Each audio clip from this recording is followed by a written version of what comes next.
So hey guys, haven't made a video in a while, but we're gonna do a nighttime bank run.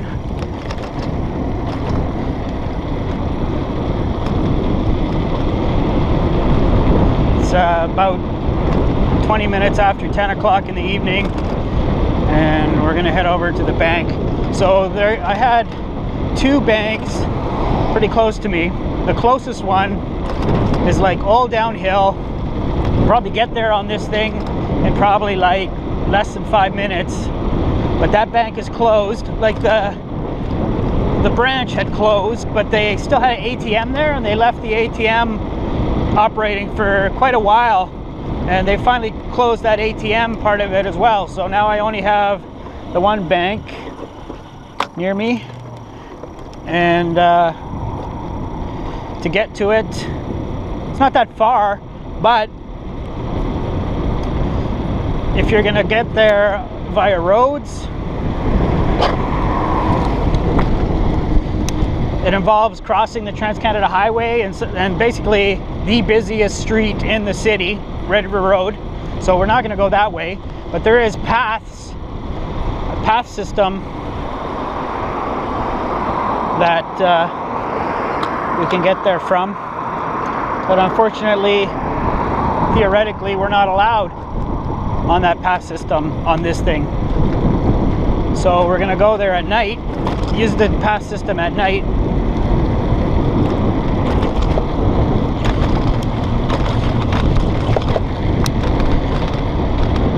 Just saw the cops, but we're gonna hop down a path, so you shouldn't be able to chase us.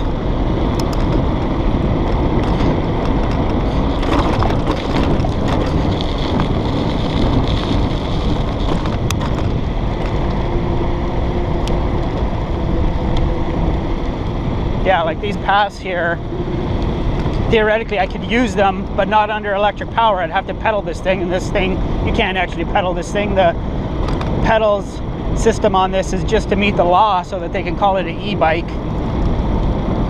So we're gonna run these at night. Still might run into people, but we got lots of lighting, so we'll be able to see them. Lots of bugs, because there's a creek just to our right.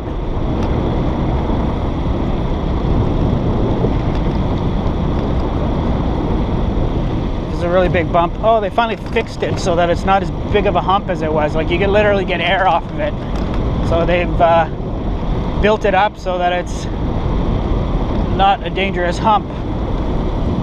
Like, if you were riding through here in the dark on a bicycle and you didn't have lights and you hadn't been down it before and you hit that hump, it could wipe you out. They fixed that.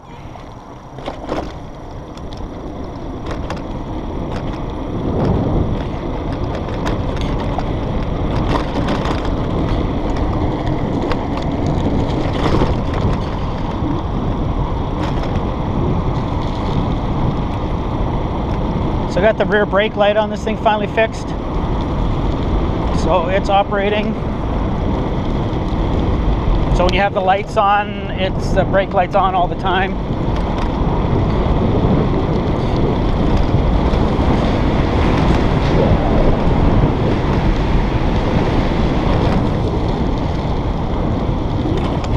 So I've taken you down this path before. I'm the one that said that lots of riffraff hang out here. And of course, the worst possible thing that could possibly happen on this trail happened. Essentially, there was a murder just a few weeks ago. A guy was found unresponsive on the trail. I think he was 25-year-old male, and he died later in hospital. So essentially, he was murdered.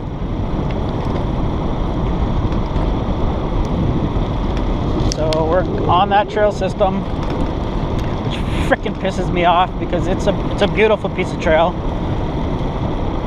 Like, look at this. It's just beautiful. It even gets more beautiful once we get into the wooded section.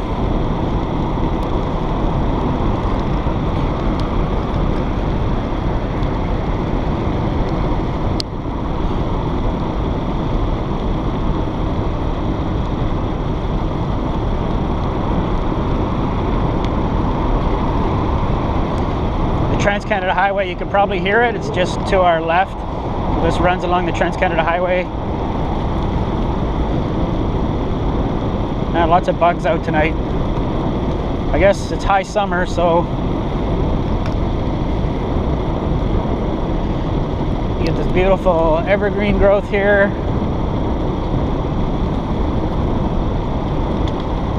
And I should have wore eye protection. I'm getting freaking bugs in my eyes.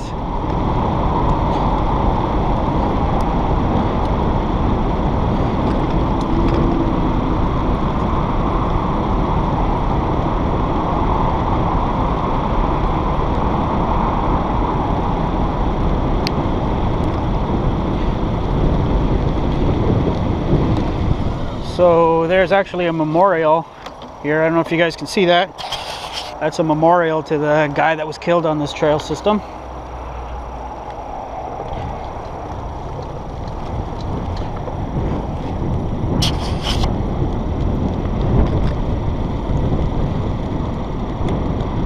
And he was First Nations.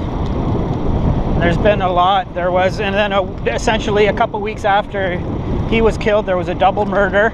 Like literally 1 kilometer away from here, there was a double murder, and it was First Nation on First Nation crime. I think possibly the city I live in is the murder capital city of an isolated city of 110,000-ish people. Is the murder capital of Canada, for Christ's freaking sake.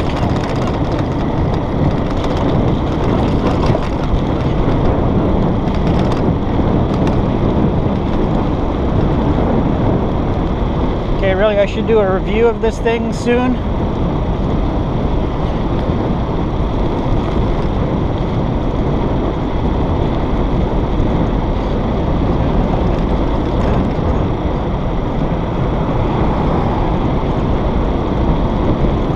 At the bank. I didn't use my bike GPS to time this, so I'm not sure how long this took.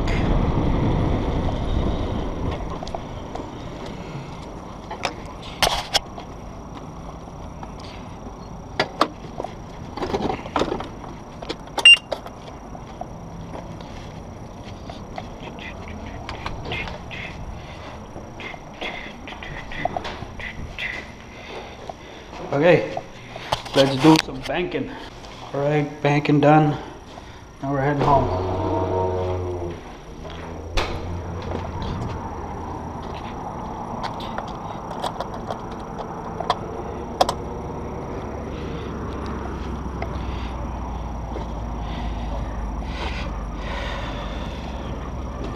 So rear brake light working now.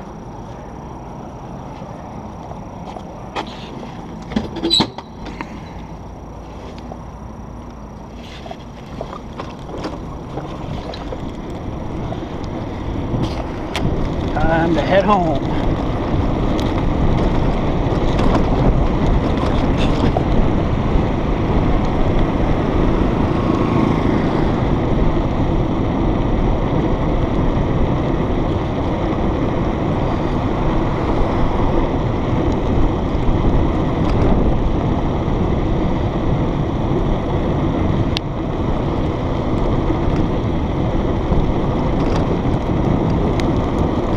So yeah, there was those 3 murders, and then there was another murder. So there's been 4, and they've all been First Nations. Like, what the heck is going on in their culture? Like, there's so much friggin' violence.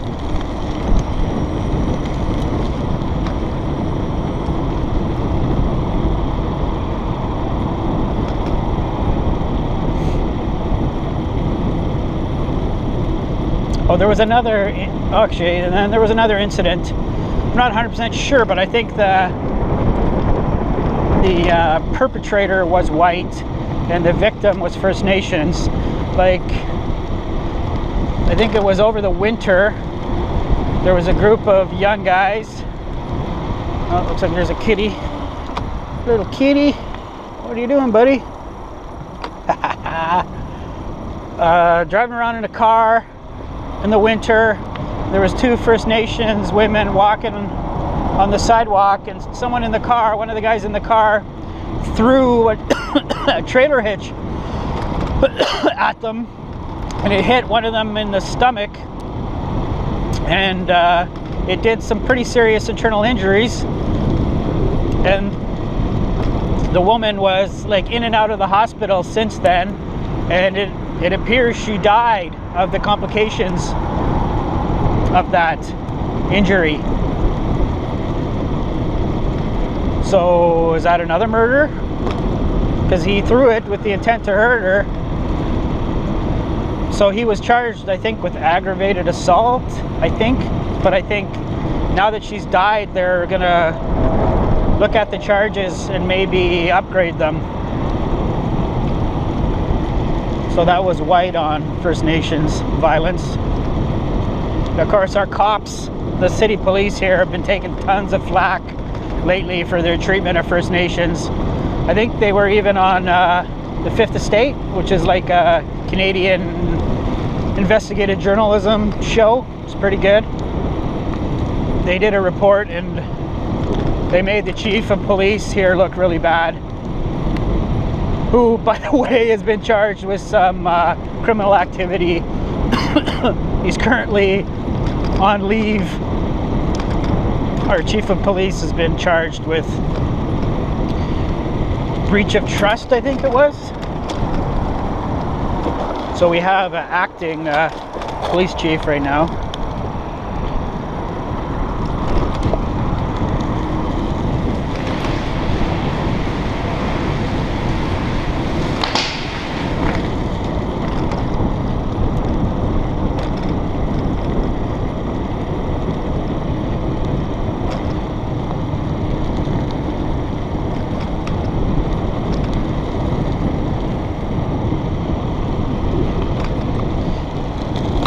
Okay, there's a pretty big curb here, pretty high curb we're going to get air off of. Oh yeah, I just handled it, no problem. We're on the trail again at the beginning.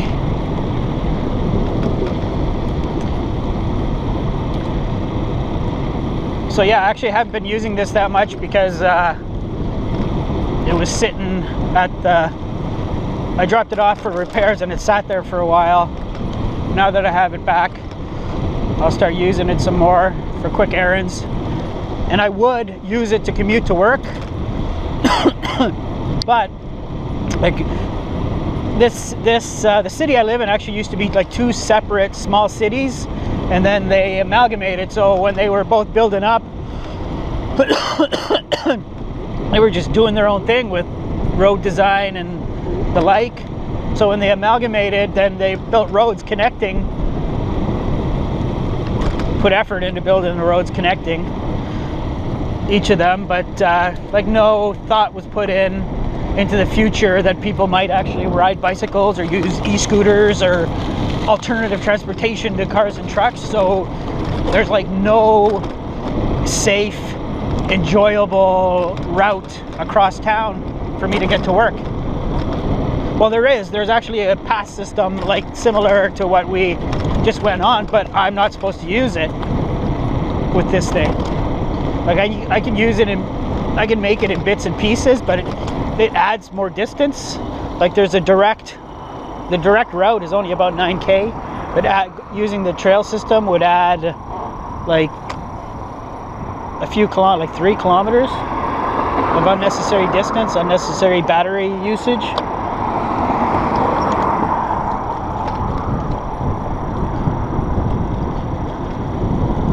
So bad planning by our forefathers, and now they're trying to repair that. They're trying to design some path system, but they've, on one of the streets that cuts right across Balmoral, they're building a path system, a separated path system, protected, but it's just for walkers and bikes. Like it's not for an e-scooter.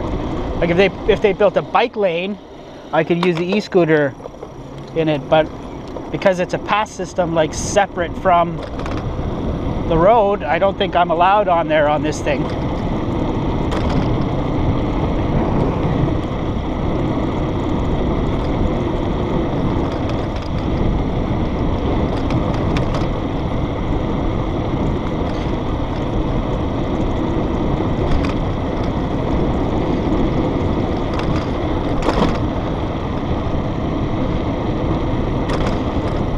Yeah, the whole 32 kilometer an hour thing, not fast enough. They need to boot it up to maybe even 35k an hour would make a big difference. And it's not an unsafe speed. You could still consider it a bicycle. At least we're not in the UK where e-bikes are like, or the European Union where they're limited to like 25k an hour, which is just absolutely stupid. If even a reasonably fit person could ride a bicycle faster than 25 kilometers an hour, or at 25 kilometers an hour. The whole point of an e-bike or e-scooter is that it's faster than a bicycle. Well, there you go. Spin to the bank on the Emmo Urban S.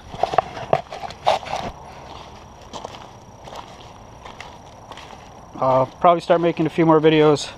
Rear brake light working. Let's see if it lights up. Yeah, it lights up when you use the brakes. Thanks for watching. Bye.